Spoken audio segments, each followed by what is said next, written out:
Next thing, Elon Musk makes first appearance at Trump rally and casts the election in dire terms.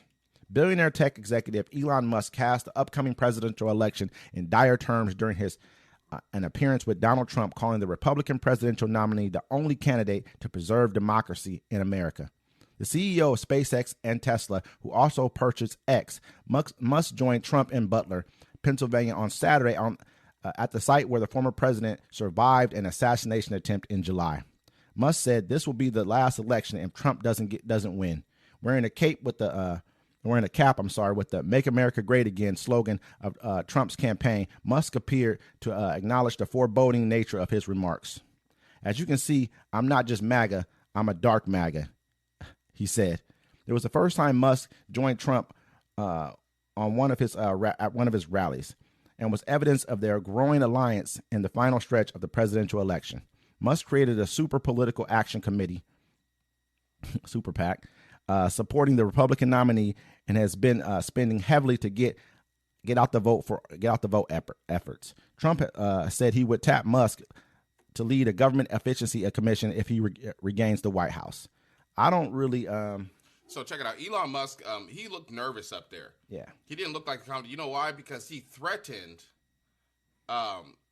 He made a threat against Joe Biden and Kamala Harris. He absolutely did. You know what I'm saying? And he did that shit on his site that he owns, X, and he's under investigation for it. So yeah, of course he's going to show up. But if you have him in a Trump party and then this fool owns 2/3 of the satellites in the sky, like that's just danger. Yeah. It's danger. I mean, these people are showing their real colors. It's like you said, it's an important election because it talks about the future of a lot of people here. This dude, I mean, to me, the stuff he was saying, I watched the speech that he gave. It was very lethargic. You know what I mean? He was like, it was very like negative towards the country. Oh, we're heading towards the edge kind of a conversation he was having. Oh, make sure you get all your friends out to go vote. He's saying stuff like, they don't even want voter identification when you go to vote. We haven't had that for years. We haven't had to worry about it. You register to vote. You get vetted, and that's how they catch people who are not supposed to register to vote. You have to register. You don't need an ID to go and vote. That's just not what we've ever done, and it's worked for us thus far. Trump got elected with those same rules, So I mean, it seems weird now that everyone's so you need to have an ID to vote. You know what I mean? They're trying to knock off a lot of different states have knocked off hundreds of thousands of people off the voter rolls just here recently in efforts to try and subvert the election. Yeah, well, I mean, like they caught 4 people in Detroit. 4 people intentionally voted twice in Michigan's summer primary election. The state attorney general said Friday as she announced felony charges against suburban Detroit residents as well as part-time employees accused of enabling it to happen. And they were all Republicans. I mean, it's been a lot of that going on. And I'm not, anybody can do it, but it has been a lot more right-leaning when it comes to who is trying to cheat. Like, because when Trump beat Hillary Clinton, I was like, man, she needs to go ahead and just concede. I watched it till late, like couldn't believe it was happening. Couldn't believe it either. But I was like, man, she needs to go ahead and concede. That was you can go back and look at my Facebook post. That's what I said on there. It wasn't like he cheated. I didn't say any of that stuff. I mean, he won. That's what happened. He won. He came out. Whether or not people came out and spread lies on the social media or not, they're still doing it to this day. We're watching it happen.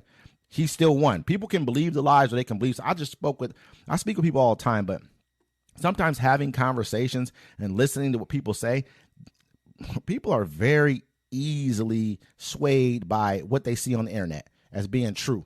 They can see something on the internet and it's like, man, this isn't, I know this is not true by just doing a little bit of research. It's not true. You get what I'm saying? But it's okay for a person. They'll take it, run with it, and they'll repeat it. And once you repeat that, another person hears it. There's 10 people who are willing to just take what you say at face value versus 2 or 3 of them who are actually going to go look it up. Well, we have a lot of people that, they're living off likes, clicks, and subscribers. Absolutely. So that's like, even with the FEMA thing that's going on right now, these people are fucking crazy. And that's why, I hate to say that, but then you have Elon Musk. He's so mad that so many people have blocked him on X. He's like, we're getting rid of the block feature.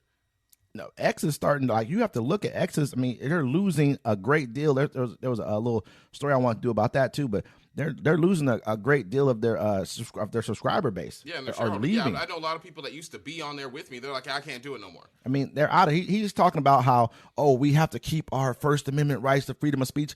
You're blocking people on your platform who want to vote for Kamala Trump, who are running things for different. You're the very epitome of that. You come in with the whole everyone should be able to say what they want to say, but as soon as someone says something that you don't like, you're blocking them. You're not. I mean, listen, bro, and it's horrible. And I know I'm very much a person who's all about immigration, but you're not from here. You weren't born here. You came here later in life when you were like 17, 18 years old. You were pretty much a developed, somewhat thinker at that point in time when you came to this country. And then he said, oh, do we have the Second Amendment right to preserve the First Amendment right? Man, come on, bro.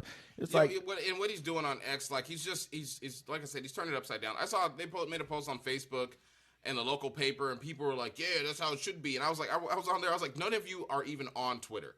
It shows, because if you were on Twitter, you wouldn't agree with none of the stuff he's doing. The thing that made Twitter great was the reason he bought it. Yeah. And then he took it and flipped it and made it his own. And so after Twitter, as soon as if they open up Blue Sky where everybody can go over there and do, because Blue Sky is basically just Twitter. It was made by Jack Dorsey. Mm-hmm. And at first you had to get invited. I had some lady invite me over there, and I'm on it. So once they open up Blue Sky and we all move over there, Twitter's dead. And it should be, because a person like this shouldn't own a platform like that. He just, to me, you're bought and sold. You know what I mean? You're sold on an idea of the stuff you say. Once Trump loses the election and the war resides, then we'll see, the real effect of his propaganda machine. Because I mean, they show you what they want to show you. I mean, I got him dinging on my phone. I'm about to block him. I can't talk about him bad on there because, once again, my search history is a little questionable. Your search history is a little questionable. I know. Hey, it happens, man. I mean, at the end of the day, you should be blocking him. But let me go on